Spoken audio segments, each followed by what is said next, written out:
Bonjour à tous, aujourd'hui je veux vous parler de la constitution de l'atome.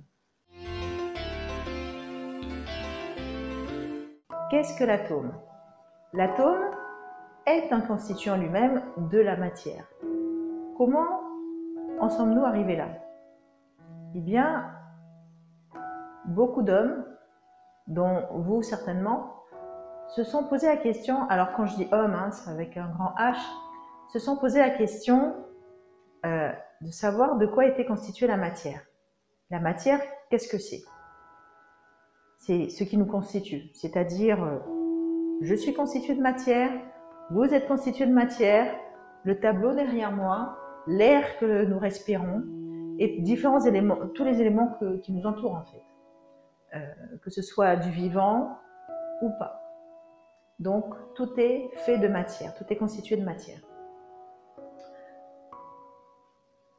Nous allons nous placer très très haut, au-dessus de la plage, pour mieux comprendre en fait comment est-ce qu'on en est arrivé au modèle de l'atome d'aujourd'hui. Assez brièvement. Donc vous vous placez très très au-dessus de la plage. Qu'observez-vous? On va voir qu'il y a d'un côté la mer, d'accord, et de l'autre la partie avec le sable. Donc si on se place très très très au-dessus, on va voir que la partie où il y a le sable, qui est essentiellement constitué de sable, forme un bloc, forme un tout.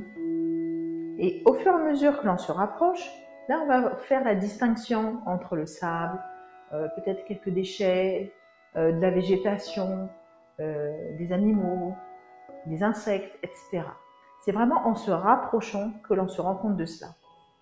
Eh bien, pour la matière, globalement, c'est la même chose. Donc, au fur et à mesure que l'on va approcher de la taille d'un atome, on va se rendre compte en fait que la matière qui nous constitue est une sorte d'agglomérat d'atomes. Vous et moi sommes constitués des mêmes atomes, mais ils ont été associés différemment. Donc, l'atome, le nom atome en lui-même veut dire insécable. Et ce nom a été attribué à Démocrite au 5e siècle avant Jésus-Christ, qui aurait fait ces observations. Et il a cherché à savoir de quoi étaient constitués en fait les grains de sable en eux-mêmes. Et il est arrivé à un élément qui serait, selon lui, le plus petit, donc insécable. D'où le mot atome. Voilà. Donc nous allons voir ensemble de quoi est constitué l'atome. Alors, l'atome est lui-même constitué de particules. Ça, on l'a découvert au fur et à mesure.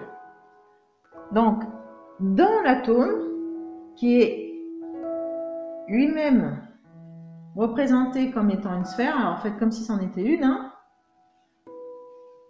au centre, vous avez le noyau, qui est 100 000 fois plus petit que la périphérie de notre atome. Donc le noyau. Dans le noyau, il y a ce que l'on appelle des nucléons. Et les nucléons sont les protons et les neutrons. Alors, je sais que ça peut faire beaucoup d'informations pour certains. Vous pouvez toujours revoir la vidéo et mettre une pause. Donc, je vais reprendre. Vous avez l'atome qui est comme une sphère. Dans cette sphère qui est essentiellement composée de vide, parce que la masse d'un atome est concentrée dans son noyau. Dans le noyau, donc, vous avez l'atome, vous avez le noyau. Dans le noyau, vous avez des nucléons. Ces nucléons s'appellent protons et neutrons. Alors les protons ont une charge positive. Retenez bien, hein, P, proton, charge positive. Et les neutrons ont une charge neutre, c'est-à-dire nulle. D'accord? Donc les protons ont une charge que l'on écrit Q minuscule, qui est positive. Et les neutrons ont une charge neutre. D'accord? Autour du noyau gravitent des électrons. Donc les électrons sont tout autour du noyau et ils ont une charge négative. D'accord? Les électrons, j'espère que vous voyez bien, ont une charge négative. Voilà de quoi est constitué l'atome. D'un noyau avec des nucléons, protons, neutrons, et les électrons qui gravitent, qui tournent tout autour du noyau. Nous allons voir maintenant comment est-ce que les éléments chimiques, donc qui constituent la matière, sont représentés.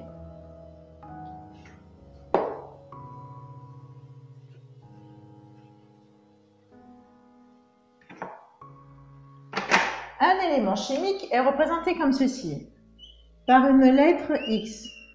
La lettre X est le symbole en fait de l'élément chimique. Nous allons voir différents exemples, hein, c'est juste pour que vous voyez déjà de manière générale. Et vous allez avoir la lettre A au-dessus et la lettre Z placée ici. Donc la lettre, le A, c'est pour dire que c'est le nombre de nucléons. Nous avons vu à quoi correspondait un nucléon. Donc A, c'est le nombre de nucléons. D'accord? Donc les nucléons sont les protons et les neutrons.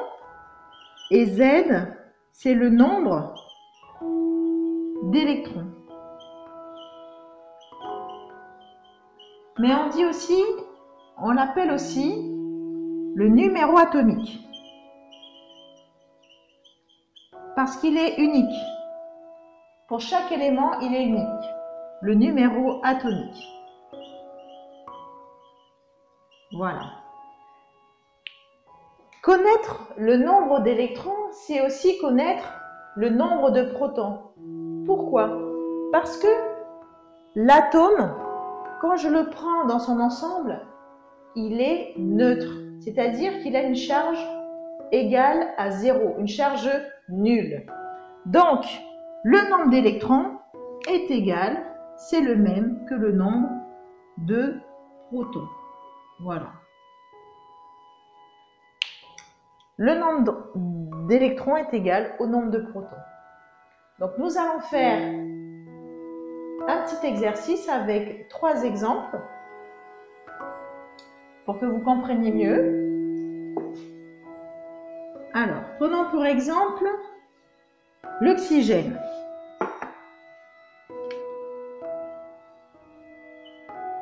Alors, l'oxygène, donc A ici, le symbole de l'oxygène, donc c'est un O majuscule. A ici est égal à 16. Donc, le nombre de nucléons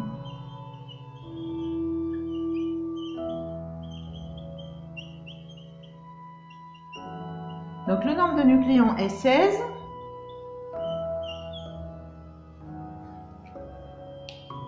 Vous avez ensuite ici Z. Donc le nombre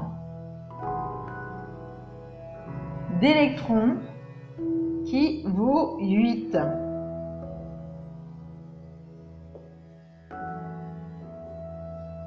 Et aussi le nombre de protons qui vaut 8. Donc dans ce cas, comment savoir le nombre de neutrons? Eh bien c'est très simple. Étant donné que le nombre de nucléons qui est le nombre total vaut 16 et que je sais que 16 c'est égal au nombre de protons plus le nombre de neutrons. Sachant que j'ai 8 protons, il me suffit de faire une soustraction. Donc, je fais 16 moins 8 et j'obtiens le nombre total, le nombre de neutrons. Voilà. Donc, je sais que je peux dire que le nombre de neutrons est 8. D'accord? Voilà. Donc, voilà de quoi est constitué l'atome d'oxygène. Maintenant, nous allons prendre notre exemple. Nous allons prendre l'exemple du carbone.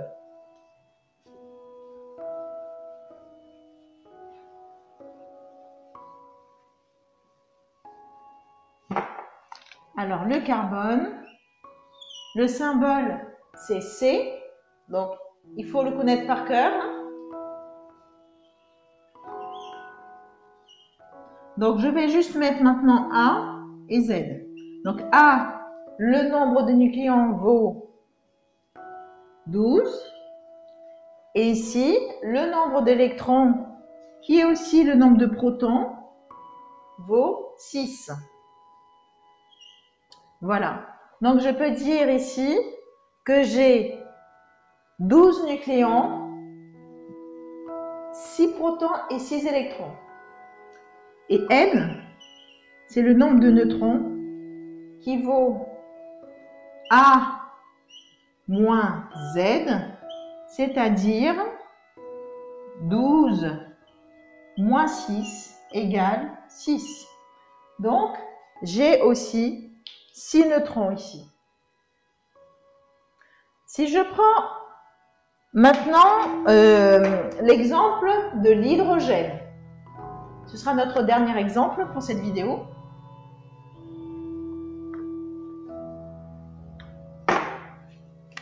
Donc l'hydrogène qui contient un nucléon et aussi un électron, donc un proton. Donc j'ai A égale 1, j'ai Z égale 1, donc j'ai un proton, j'ai un électron, d'accord? Donc j'ai N égale A moins Z, c'est-à-dire 1 moins 1, qui vaut 0. Dans le cas de l'hydrogène, il n'y a pas de neutrons. Donc j'ai 0 neutrons. Voilà, j'espère que vous avez bien compris comment faire pour trouver la constitution d'un atome et que j'ai pu vous aider à comprendre, ne serait-ce qu'à entrevoir la compréhension de ce que c'est que la matière. À bientôt!